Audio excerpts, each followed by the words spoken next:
kami dari kelompok 4 dari 12 MIPA 4. Sebelumnya di sini saya akan memperkenalkan diri dahulu. Saya Muhammad Saidin, absen 17. Nama saya Fia Soimatulia, absen 8. Nama saya Haidon Delisa Yuni, absen 9. Nama saya Maratul Solihah, absen 12. Nama saya Najwa Syafira, absen 22. Nama saya Nesma Ningrum, absen 24.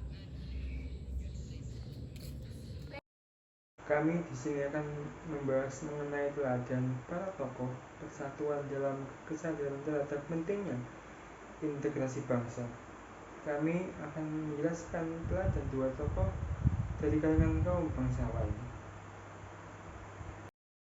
Persatuan dan kesatuan merupakan hal yang harus diperjuangkan dalam kehidupan berbangsa dan bernegara. Perjuangan dalam menjaga persatuan bangsa Indonesia tidaklah mudah, mengingat bangsa ini memiliki wilayah yang luas dan terdiri dari banyak suku, bangsa, dan budaya. Perlu diketahui bahwa beberapa tokoh daerah juga turut aktif dalam upaya perjuangan persatuan Indonesia. Keteladanan para tokoh pahlawan nasional Indonesia dapat dilihat dari bentuk pengorbanan jabatan dan materi dari mereka yang bersatu saja. Akan ada dua tokoh nasional yang akan dibahas, yaitu Sultan Hamengkubuwono IX dan Sultan Syarif Qasim II. A. Sultan Hamengkubuwono IX merupakan Sultan Yogyakarta ke-9 dan Gubernur Daerah Istimewa Yogyakarta yang pertama. Ia merupakan Wakil Presiden Indonesia kedua yang menjabat pada tahun 1973 sampai 1978, tepat setelah mundurnya Muhammad Hatta. Lahir pada 12 April 1912 di Yogyakarta dan meninggal pada 2 Oktober 1988 di Amerika. Riwayat pendidikannya: 1. Taman Kanak-kanak atau Froebel School asuhan Jofur Willier di Bintara Kidul. 2. Estre Europose Garage School di Yogyakarta pada 1925. Yang ketiga yaitu Hogere Burger School HBS setingkat SMP dan SMU di Semarang dan Bandung pada 1931. Yang keempat adalah Universiteit Leiden jurusan Ideologi Ilmu tentang Indonesia lalu ekonomi. Peranan Sultan Hamengkubuwono IX yang pertama yaitu pada awal kemerdekaan Indonesia, kas negara kosong, perekonomian juga semakin sulit, industri dan pertanian juga mengalami penurunan akibat adanya perang. Pada saat itu Sultan Hamengkubuwono IX memberikan sebanyak 6 juta gulden untuk membiayai para pegawai yang ada di Yogyakarta, juga para pemimpin pemerintah. Yang kedua yaitu setelah adanya perundingan Renville pada tanggal 19 Desember 1949, Belanda mengadakan agresi militer yang kedua, tepatnya di Yogyakarta. Pada saat itu, pimpinan negara Indonesia seperti Soekarno, Hatta, dan Sultan Syahrir ditangkap oleh Belanda. Namun Sultan Hamengkubuwono IX sendiri tidak ditangkap, karena bagi Belanda ini akan menyulitkan keberadaan mereka di Yogyakarta. Belanda sempat memberikan tawaran untuk bekerja sama kepada Sultan Hamengkubuwono IX, tetapi Sultan Hamengkubuwono IX tidak menerimanya dan lebih memilih untuk membantu para pejuang Indonesia dan memberikan bantuan logistik kepada para pegawai dan pimpinan pemerintah yang ada di Yogyakarta. 3. Peranan Sultan Hamengkubuwono IX dapat serangan umum 1 Maret 1949 oleh TNI masih tidak sinkron dengan versi Soeharto. Menurut Sultan, beliaulah yang melihat semangat juang rakyat melemah dan menganjurkan serangan umum. Sedangkan menurut Pak Harto, beliau baru bertemu Sultan malah setelah penyerahan kedaulatan.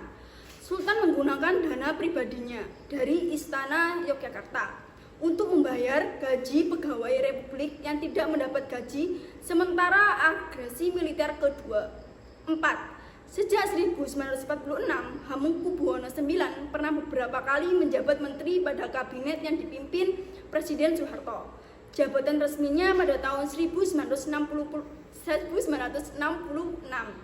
yaitu Menteri Utama di bidang Equine.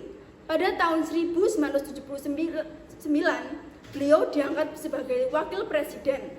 Pada akhir masa jabatannya pada tahun 1978, beliau menolak untuk dipilih kembali sebagai wakil presiden dengan alasan kesehatan. Nilai-nilai 1. Pribadinya selalu mengurusi rakyatnya. Melihat sosok beliau yang tenang, rendah hati, dan bebas dari ego duniawi, rasanya tidak berlebihan jika memasukkan beliau dalam kategori ini. 2. Totalitas dan dermawan ketika memimpin. Contohnya ketika beliau menghibahkan 6 juta gulden untuk membiayai pemerintahan Indonesia. 3. Sederhana. Sosok raja yang biasa digambarkan sebagai orang yang hidup bermewah-mewahan dan selalu dilayani oleh para pelayannya sama sekali tidak tampak pada pribadi Sri Sultan Hamengkubuwono IX. Sultan Syarif Qasim II.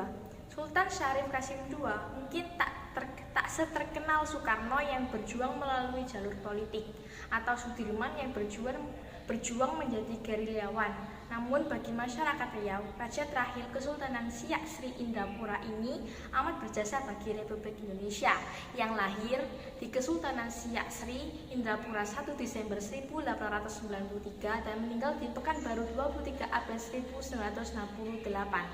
Riwayat pendidikan. Semasa kecilnya sampai berumur 12 tahun, Sayyid Qasim dididik dalam lingkungan istana.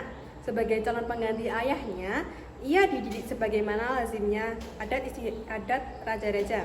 Di Jakarta, Sayyid Qasim melanjutkan pendidikan tentang hukum Islam dan berguru kepada Sayyid Hussein Al-Habsyi yang merupakan ulama besar dan juga termasuk orang pergerakan nasional.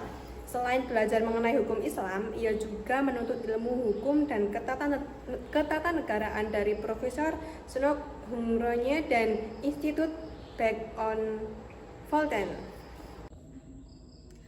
Peran Sultan Syarif Qasim II pada tahun 1893 sampai 1968 dinobatkan menjadi Raja Siak Indrapura pada tahun 1915 ketika berusia 21 tahun.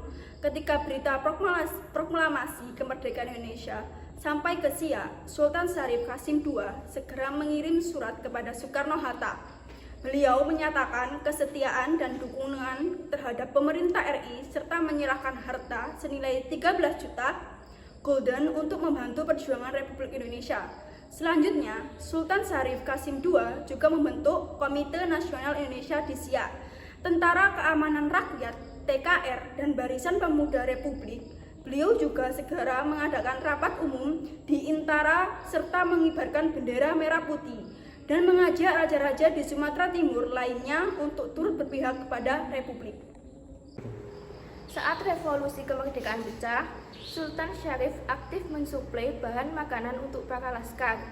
Beliau juga kembali menyerahkan 30% harta kekayaannya berupa emas kepada Presiden Soekarno di Yogyakarta untuk kepentingan perjuangan. Ketika Van Mook, Gubernur Jenderal de facto Hindia Belanda, mengangkatnya sebagai Sultan Boneka Belanda, Sultan Syarif Qasim II tentu saja menolak. Beliau tetap memilih bergabung dengan pemerintah Republik Indonesia. Nilai-nilai. Bentuk teladan yang dilakukan Sultan Syarif Qasim II adalah anti penjajahan, mencintai rakyatnya, setia kepada Republik Indonesia, dan tidak segan menyumbangkan hartanya untuk negara. Beberapa peristiwa konflik yang terjadi pada masa kini harus kita lihat sebagai potensi disintegrasi bangsa yang dapat merusak persatuan negeri. Banyak tokoh nasional daerah yang juga ikut turut serta dalam usaha untuk mempertahankan kemerdekaan Indonesia. Bahkan, para tokoh dari kalangan bangsawan ini juga tidak segan untuk menyumbang kekayaan pribadinya demi teratasinya kesejahteraan rakyat Indonesia.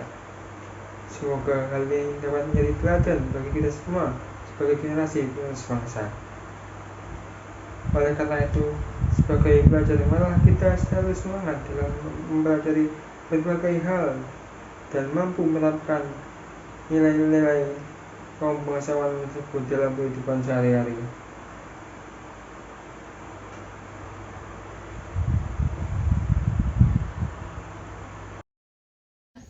terima kasih sudah menonton video dari kami. Wassalamualaikum warahmatullahi wabarakatuh. Dadah.